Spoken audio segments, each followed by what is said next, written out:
आज के वीडियो में देखेंगे हम भौतिक विज्ञान के बहुविकल्पी सभी प्रश्न। प्रश्न नंबर 1 है, प्रकाश के परावर्तन के नियम सदैव सत्य होते हैं। प्रकाश का परावर्तन नियम, तो ऑप्शन नंबर ए है केवल उत्तल दर्पण के लिए, केवल अवतल दर्पण के लिए। दूसरा है केवल उत्तल दर्पण के लिए। तीसरा है केवल समतल दर्पण के लिए। चौथा है ये सभी। तो उत्तल दर्पण में परावर्तन होता है, अवतल में और उत्तल में भी होता है, समतल दर्पण में भी होता है। तो इसका ऑप्शन हो जाएगा ये सभी। प्रश्न नंबर 2 है, एक गोली दर्पण की फोकस दूरी 10 सेंटीमीटर है तो इसकी वक्रता त्रिज्या होगी। फोकस दूरी दिया है 10 सेंटीमीटर, यानी यह बराबर 10 सेंटीमीटर। तो होता है यह बराबर r/2, और या तो होता है r=2f। निकालना है वक्रता त्रिज्या, तो r=2f 10 सेंटीमीटर है। इसका ऑप्शन हो जाएगा 20 सेंटीमीटर। जब f का मान 10 रखेंगे तो हो जाएगा 20 सेंटीमीटर।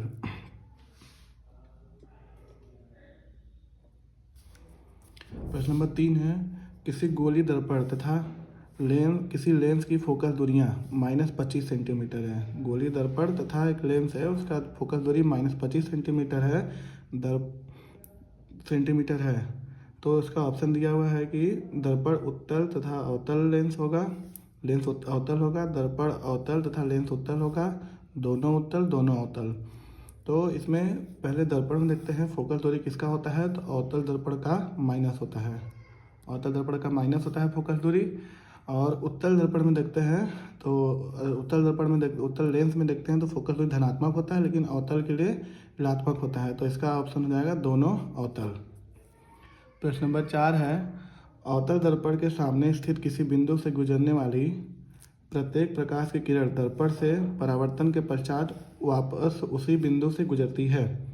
तो फोकस होकर जाएगा तो ये होता है, अगर कोई प्रकाश किरण फोकस होकर जाता है तो वो मुख्य इसके समांतर हो जाता है। फोकस एवं ध्रुव के मध्य में, वक्रता केंद्र पर, अनंत पर। तो अगर कोई प्रकाश किरण वक्रता केंद्र से होकर जाता है तो उसी मार्ग में वापस लौट जाता है। तो इसका ऑप्शन हो जाएगा वक्रता केंद्र। प्रश्न नंबर 5 है, वक्रता त्रिज्या का मात्रक होता है। वक्रता त्रिज्या कोई मात्रक नहीं बताया गया है, इसमें दिया हुआ है मीटर, सेंटीमीटर, मिलीमीटर, ये सभी। तो ये वक्रता त्रिज्या को हम किसी में भी माप सकते हैं, कोई इसका SI यूनिट नहीं होता है। किसी वस्तु का आवर्धित काल्पनिक प्रतिबिंब बन सकता है, आवर्धित काल्पनिक प्रतिबिंब बन सकता है उत्तल लेंस द्वारा, उत्तल लेंस भी काल्पनिक आवर्धित लेंस बनता है। और है उत्तल दर्पण द्वारा, नहीं उत्तल दर्पण द्वारा नहीं बनता है, अवतल दर्पण द्वारा। तो अवतल दर्पण वाला हो जाएगा, इसका ऑप्शन हो जाएगा A और C। प्रश्न नंबर 7 है, अवतल दर्पण द्वारा किसी वस्तु का बना प्रतिबिंब आभासी, सीधा। अवतल दर्पण में आभासी, सीधा तथा वस्तु से बड़ा पाया गया वस्तु की स्थिति होगी।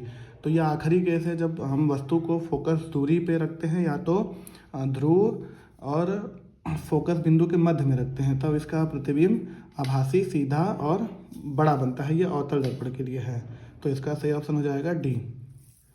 प्रश्न नंबर 8 है, एक अवतल दर्पण की वक्रता त्रिज्या 20 सेंटीमीटर है, इसकी फोकस दूरी होगी।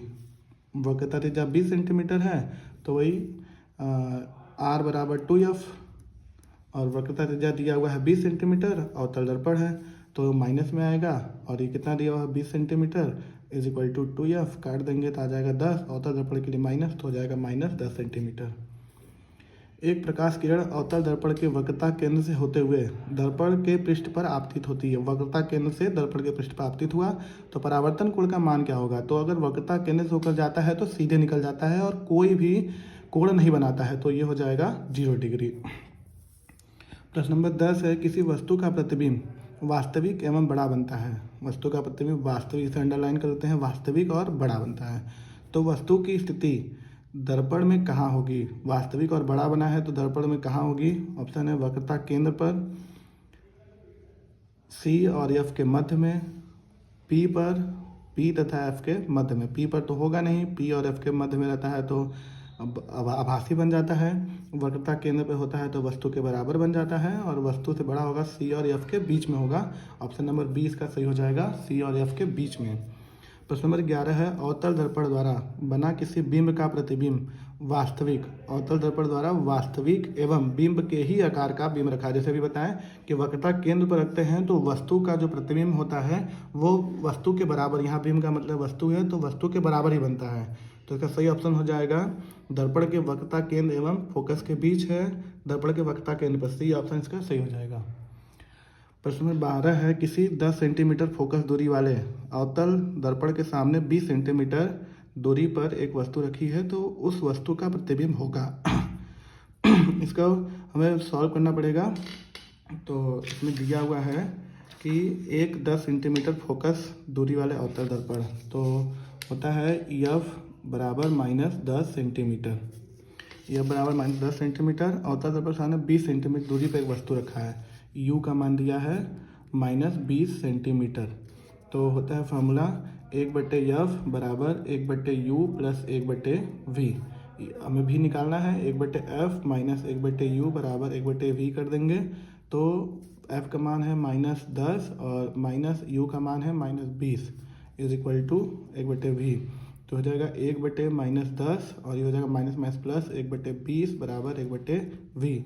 इसे बटरफ्लाई में से सॉल्व कर देंगे, ये हो जाएगा -20 प्लस 10 और बटे में 10 गुणे 20 और बराबर 1/v। तो ये हो जाएगा -10 बटे में 10 इंटू 20 और बराबर 1/v। तो 10 से 10 कट जाएगा, आ जाएगा -1/20 बराबर 1/v। वस्तु का प्रतिबिंब दिया है -20 सेंटीमीटर, वस्तु का प्रतिबिंब, वस्तु जो दिया है -20 सेंटीमीटर, प्रतिबिंब बन रहा है -20 सेंटीमीटर। तो वस्तु के बराबर बन रहा है और उसमें पूछा क्या है कि उस वस्तु का प्रतिबिंब होगा दर्पण के पीछे, दर्पण तथा फोकस के बीच, फोकस पर, दर्पण के वक्रता केंद्र पर। तो इसका सही ऑप्शन, क्योंकि ये वस्तु के बराबर आ गया -20 सेंटीमीटर, तो वस्तु के बराबर होगा तो डी ऑप्शन सही हो जाएगा, दर्पण के वक्रता केंद्र पर रखा है। फिर है प्रश्न नंबर 13 किसी दर्पण के सामने किसी वस्तु को रखने पर उसका प्रतिबिंब प्रश्न नंबर 13 है किसी दर्पण के सामने किसी वस्तु को रखने पर उसका प्रतिबिंब वास्तविक, उल्टा व कुछ छोटा बनेगा। तो इसका हो जाएगा अवतल दर्पण। प्रश्न नंबर 14 है किसी वस्तु से बड़ा आभासी प्रतिबिंब बनने वाला दर्पण है, तो ये भी अवतल दर्पण, क्योंकि उत्तल दर्पण में आभासी और छोटा बनता है। प्रश्न 15 है एक उत्तल दर्पण की फोकस दूरी होगी जिसकी वक्रता त्रिज्या 32 सेंटीमीटर है। 32 सेंटीमीटर वक्रता त्रिज्या यानी कि r बराबर 2f। तो इसका फोकस दूरी निकालना है, 32 का आधा कर देंगे 16 सेंटीमीटर हो जाएगा। फिर प्रश्न 16 निम्न में से किस दर्पण के द्वारा आपका प्रतिबिंब सदैव सीधा बनता है। सदैव सीधा बनने का अवतल दर्पण में तो उल्टा बनता है, एक केस में सीधा बनता है उत्तल दर्पण में और समतल दर्पण में। तो इसका ऑप्शन हो जाएगा डी ऑप्शन हो जाएगा, उत्तल दर्पण तथा समतल दर्पण में। प्रश्न नंबर 17 है 20 सेंटीमीटर फोकस दूरी वाले उत्तल दर्पण के सामने 20 सेंटीमीटर की दूरी पर स्थित वस्तु का प्रतिबिंब बनता है। तो इसका ऑप्शन है 10 सेंटीमीटर दूरी पर दर्पण के पीछे, 0 सेंटीमीटर दूरी दर्पण के पीछे, अनंत पर कोई नहीं। तो इसको सॉल्व करते हैं। ये दिया हुआ है इसमें 20 सेंटीमीटर फोकस दूरी वाले उत्तल दर्पण के सामने। तो यह बराबर 20 सेंटीमीटर, यह बराबर 20 सेंटीमीटर और सामने 20 सेंटीमीटर की दूरी पर वस्तु रखा है। तो u का मान भी दिया हुआ है 20 सेंटीमीटर। उत्तल दर्पण है, उत्तल दर्पण के लिए माइनस हो जाए, ये प्लस हो जाएगा और ये माइनस हो जाएगा। मामला होता है 1/f बराबर 1/v प्लस 1/u। तो 1/f माइनस 1/u बराबर 1/v। तो ये हो जाएगा 1/20 और माइनस प्लस हो जाएगा 1/20 बराबर 1/v। तो ये हो जाएगा 20 प्लस 20 और बटे में नहीं, ये हो जाएगा 2/20 बराबर 1/v। तो कट जाएगा, आ जाएगा 1/10 बराबर 1/v। v का मान आ जाएगा 10 सेंटीमीटर।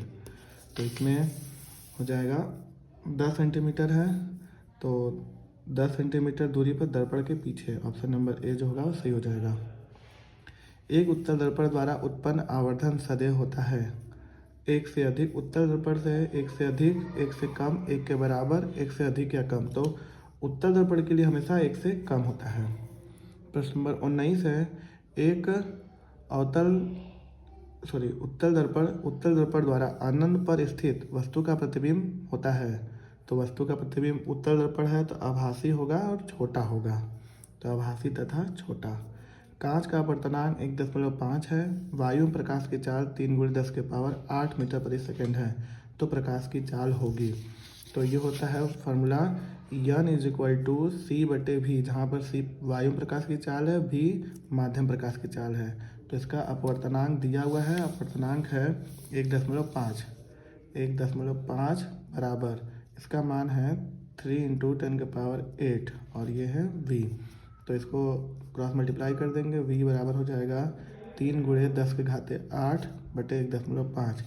इसे इसका चेंज कर देंगे तो v बराबर हो जाएगा क्या, 30/15 गुणे 10⁸ तो काट देंगे 2, तो आ जाएगा 2 × 10⁸ मीटर/सेकंड। तो इसका सही आंसर हो जाएगा 2 × 10⁸ मीटर/सेकंड। प्रश्न नंबर 21 है, जब प्रकाश किरणें एक माध्यम से दूसरे माध्यम में जाने पर अभिलंब से दूर हटती है तो एक माध्यम में अभिलंब से दूर हट रहा है तो क्या होगा। तो देखिए, जैसे मान लेते ये है, तो प्रकाश किरण एक माध्यम से दूसरे माध्यम जा रहा है, अभिलंब से दूर हटता है, पहला केस होता है। और एक होता है कि प्रकाश किरण अभिलंब की तरफ झुक जाता है। तो जब प्रकाश किरण विरल माध्यम से सघन माध्यम में जाता है तो झुक जाता है, और सघन माध्यम से विरल माध्यम में जाता है तो दूर हट जाता है। तो इस केस में हो जाएगा सघन माध्यम से विरल माध्यम, इसका सही ऑप्शन हो जाएगा। सघन माध्यम से विरल माध्यम में जाती है, ऑप्शन नंबर ए जो होगा वो सही हो जाएगा। प्रश्न नंबर 22 है, निम्न में दिए गए माध्यमों में प्रकाश की चाल अधिकतम होती है। तो प्रकाश की चाल सबसे अधिकतम किस में होता है, निर्वात में। एक उत्तल लेंस की फोकस तथा प्रकाशिक केंद्र के बीच एक पतली सीधी छड़ स्थित है, छड़ का प्रतिबिंब होगा। उत्तल लेंस है, फोकस तथा प्रकाशिक केंद्र के बीच में है, तो इसका प्रतिबिंब आभासी ही होगा, आभासी, सीधा व बड़ा। प्रश्न नंबर 24 है, 10 सेंटीमीटर फोकस दूरी एक उत्तल लेंस एक वस्तु के बराबर आकार का वास्तविक प्रतिबिंब बनता है। वस्तु और इसके प्रतिबिंब के बीच की दूरी होगी। तो इस ऑप्शन है 10 centimetre, 20 centimetre, 30 centimetre, 40 centimetre. 10 centimetre focus दूरी का एक उत्तल लेंस है, यह आपका मान दे दिया है 10 सेंटीमीटर है, और वस्तु के बराबर बनता है, प्रतिबिंब वस्तु के बराबर बनता है, और तो वस्तु और इसके प्रतिबिंब के बीच की दूरी होगी 10 सेंटीमीटर फोकस दूरी का एक उत्तल लेंस एक वस्तु के बराबर के आकार का वास्तविक प्रतिबिंब बनता है। वस्तु और इसके प्रतिबिंब के बीच की दूरी होगी। तो इसका ऑप्शन दिया है 10 centimetre, 20 centimetre, 30 centimetre, 40 centimetre. 10 centimetre है तो बराबर तभी होगा जबकि उसे वक्रता केंद्र पर रखा जाए, वक्रता केंद्र पर रखेंगे तभी जाकर बराबर होगा। तो 10 सेंटीमीटर है और 10 सेंटीमीटर और जोड़ेंगे तो वक्रता केंद्र हो जाएगा इसका, तो इसका ऑप्शन हो जाएगा 20 सेंटीमीटर। प्रश्न 25 है, एक उत्तल लेंस का एफ तथा 2f के बीच स्थित किसी वस्तु का प्रतिबिंब बनता है। वास्तविक छोटा, उल्टा, आभासी बड़ा व उल्टा, आभासी बड़ा व सीधा, वास्तविक बड़ा व उल्टा। उत्तल लेंस है, एफ और 2f के बीच में रखा हुआ है, तो आभासी वाला तो होगा नहीं, आभासी वाला दोनों काट देते हैं। वास्तविक छोटा तथा उल्टा, ये f के आगे बढ़ गया, f तथा 2f के बीच, तो ये अब इस बात है ये बड़ा बनेगा, वास्तविक बड़ा व उल्टा बनेगा। इसका सही ऑप्शन हो जाएगा डी। प्रश्न नंबर 26 है, एक लेंस की क्षमता +2 डायोप्टर है। एक लेंस की क्षमता +2 डायोप्टर है, इसकी फोकस दूरी सेंटीमीटर में कितनी होगी। तो होता है P बराबर 1/f, सेंटीमीटर में होगा तो 100 हो जाएगा। और एक तो इसका +2 डायोप्टर है तो ये हो जाएगा 2 = 100/f। तो इसे आ जाएगा ये कितना, f का मान फोकस दूरी सेंटीमीटर कितनी होगी, तो इतना हो जाएगा, प्लस है तो हो जाएगा 50 सेंटीमीटर। तो इसका ऑप्शन हो जाएगा 50 सेंटीमीटर। प्रश्न नंबर 27 है, किसी वस्तु का आभासी आकार में बड़ा प्रतिबिंब बनने के लिए कौन सा लेंस प्रयोग करना चाहिए। तो इसमें है वस्तु का आभासी आकार में बड़ा, आभासी और आकार में बड़ा बनाने के लिए हम उत्तल लेंस का उपयोग करेंगे। एक शब्दकोश में पाए गए छोटे अक्षरों को पढ़ते समय आप निम्न में से कौन सा लेंस पसंद करेंगे? 50 सेंटीमीटर फोकस दूरी का उत्तल लेंस, 50 सेंटीमीटर दूरी का एक अवतल लेंस, 10 सेंटीमीटर फोकस दूरी का एक उत्तल लेंस, 10 सेंटीमीटर फोकस दूरी का एक अवतल लेंस। तो इसका ऑप्शन हो जाएगा सी, 10 सेंटीमीटर फोकस दूरी का एक अवतल लेंस। प्रश्न नंबर 29 है, एक अवतल लेंस की फोकस दूरी 15 सेंटीमीटर है, इससे 10 सेंटीमीटर की दूरी पर स्थित वस्तु का प्रतिबिंब होगा। वही फॉर्मूला सॉल्व करेंगे तो इसका ऑप्शन हो जाएगा बी, 30 सेंटीमीटर वस्तु दूसरी वस्तु वास्तविक उल्टा था वस्तु के आकार का बनेगा, वही सेम आ जाएगा। प्रश्न नंबर 30 है, एक अवतल लेंस प्रयोग में आता है आवर्धन लेंस के रूप में कार के पीछे के और वस्तुओं को देखने के लिए, ये तो होगा नहीं, निकट दृष्टि दोष दूर करने के चश्मों में, तो इसका ऑप्शन हो जाएगा निकट दृष्टि दोष। प्रश्न नंबर 31 है, किसी वस्तु का सीधा आभासी व वस्तु से छोटा प्रतिबिंब देखने के लिए कौन सा लेंस प्रयोग करते हैं? सीधा आभासी वस्तु से छोटा तो हो जाएगा अवतल लेंस, अगर वस्तु से बड़ा बोलेगा तो हो जाएगा उत्तल लेंस। प्रश्न नंबर 32 है, एक लेंस से 0.2 मीटर दूरी पर रखी वस्तु का आभासी प्रतिबिंब का आवर्धन 0.5 है, यह लेंस होगा। एक लेंस से 0.2 मीटर दूरी पर रखी वस्तु के आभासी प्रतिबिंब का आवर्धन 0.5 है, यह लेंस होगा। तो 0.5 इसका दिया है, 0.1 फोकस दूरी वाला अवतल लेंस, 0.2 फोकस दूरी वाला अवतल लेंस, 0.2 फोकस दूरी का अवतल लेंस। तो ये 0.2 ये सॉल्व कर लेते हैं। आभासी प्रतिबिंब आवर्धन 0.5 है तो फोकस दूरी निकालना है। तो एक लेंस है 0.2 मीटर दूरी पर रखा है, इसका आभासी प्रतिबिंब का आवर्धन 0.5 है, यह लेंस होगा। तो वस्तु की दूरी दे दिया है u बराबर 0.2 दे दिया है और इसका प्रतिबिंब का आवर्धन दे दिया है। m बराबर होता है v by minus v by plus y by होता है लेंस के लिए। तो ये हो जाएगा कितना 0.5 बराबर v बटे में u। तो u का मान दिया 0.2, तो ऐसा मल्टीप्लाई कर देंगे 0.5 गुणे 0.2 बराबर v। तो v इसका निकल जाएगा, आ जाएगा 0. इसका आ जाएगा आंसर आ जाएगा 0.1 मीटर फोकस दूरी वाला अवतल लेंस, और क्योंकि प्लस में आएगा तो हो जाएगा उत्तल लेंस। ऑप्शन नंबर सी सही हो जाएगा। प्रश्न नंबर 33 है, एक लेंस की फोकस दूरी 5 मीटर है, इसकी क्षमता होगी। फोकस दूरी 5 है, इसका क्षमता हो जाएगा P बराबर 1/f। तो ये हो जाएगा 1/5 और इसे मल्टीप्लाई करेंगे तो आ जाएगा 0.2। अवतल लेंस है तो अवतल लेंस के लिए आवर्धन हमेशा क्या होता है, अवतल लेंस के लिए फोकस दूरी माइनस होता है, तो यह आ जाएगा -0.2 सेंटीमीटर डायप्टर। प्रश्न नंबर 34 है, किसी वस्तु का आभासी सीधा और बड़ा प्रतिबिंब प्राप्त करने के लिए उत्तल लेंस के सामने रखते हैं। आभासी सीधा और बड़ा लेंस के मुख्य फोकस पर, फोकस दूरी के दुगनी दूरी पर, अनंत पर, लेंस के प्रकाश के केंद्र और प्रथम फोकस के बीच में। तो ये ऑप्शन सही हो जाएगा। प्रश्न 35 है, किसी गोली दर्पण तथा किसी पतले गोली लेंस दोनों की फोकस दूरियां -15 सेंटीमीटर है। दर्पण तथा लेंस संभवतः है, तो दोनों अवतल वाला बात -15 कह रहा है तो दोनों अवतल हो जाएगा जैसे उसने पूछा था। प्रश्न नंबर 36 है, निम्नलिखित में से कौन सा किरण आरेख सही है? ये प्रतिबिंब बनने के नियम में है, तो ये तो परावर्तन होगा नहीं, ये उत्तल के लिए होता है। इसका सही ऑप्शन हो जाएगा ऑप्शन सी, यही वाला ऑप्शन सी सही हो जाएगा। प्रश्न नंबर 7 है, समान नेत्र के लिए स्पष्ट दृष्टि का परास यानी कि रेंज इंग्लिश में बोलते हैं, तो इसका होता है 2500, गलत हो जाएगा 25 से अनंत। ऑप्शन नंबर बी इसका सही हो जाएगा। प्रश्न नंबर 38 है, मानव नेत्र जिस भाग पर किसी वस्तु का प्रतिबिंब बनते हैं कौन सा भाग होता है? तो मानव नेत्र का प्रतिबिंब हमेशा कहाँ बनता है? कॉर्निया, आइरिस या परितारिका, पुतली, रेटिना या दृष्टि पटल। तो इसका ऑप्शन हो जाएगा रेटिना या दृष्टि पटल। फिर स्वस्थ नेत्र का निकटतम बिंदु कितना होता है? तो निकटतम बिंदु होता है 25 सेंटीमीटर, ऑप्शन नंबर सी। स्वस्थ नेत्र का दूर बिंदु कितना होता है? तो अनंत होता है। आँख में प्रवेश करने वाले प्रकाश की मात्रा किसके द्वारा नियंत्रित होती है? तो पुतली द्वारा होती है। निकट दृष्टि दोष के निवारण में कौन सा लेंस प्रयोग किया जाता है? तो निकट दृष्टि दोष के लिए है तो अवतल लेंस करते हैं, क्योंकि निकट से प्रकाश को दूर करना होता है, फैलाना होता है, तो अवतल लेंस का प्रयोग करते हैं। प्रश्न नंबर 43 है, किसी दूरदृष्टि में द्विफोकसी लेंस का उपयोग किया जाता है। द्विफोकसी लेंस जरा दूरदृष्टिता में हमेशा प्रयोग किया जाता है। जब श्वेत प्रकाश एक प्रिज्म से गुजरती है तो निर्गत प्रकाश में प्रिज्म के आधार से दूरस्थ प्रकाश का रंग होता है, बैंगनी होता है। प्रश्न 45 है, श्वेत प्रकाश की किरण के प्रिज्म से गुजरने पर किस रंग के लिए न्यूनतम विचलन होता है?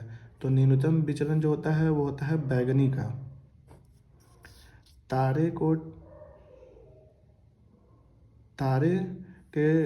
के टिमटिमाने घटना के कारण होता है, तो वायुमंडलीय अपवर्तन के कारण होता है तारों का टिमटिमाना। सूर्योदय एवं सूर्यास्त के समय क्षितिज पर आसमान दिखता है रक्ताभ यानी एकदम लाल दिखता है। सूर्य श्वेत कब प्रतीत होता है? सूर्य श्वेत का सूर्योदय के काफ़ी पूर्व, सूर्योदय सूर्यास्त के समय, दोपहर के समय। दोपहर के समय एकदम देखेंगे तो एकदम उजाला होता है। चित्र में दो सर्वसम प्रिज्मों पर श्वेत प्रकाश की किरण आपतित होती है। संयोजन से निर्गत प्रकाश की किरण यानी कि प्रकाश के ऐसे जाएगा, फिर निकलेगा ऐसे, फिर इस पर निकलेगा, तो ये कौन सा प्रकाश निकले बताना है। तो ये हमेशा जो प्रकाश गया है वही प्रकाश निकलेगा, तो श्वेत हो जाएगा।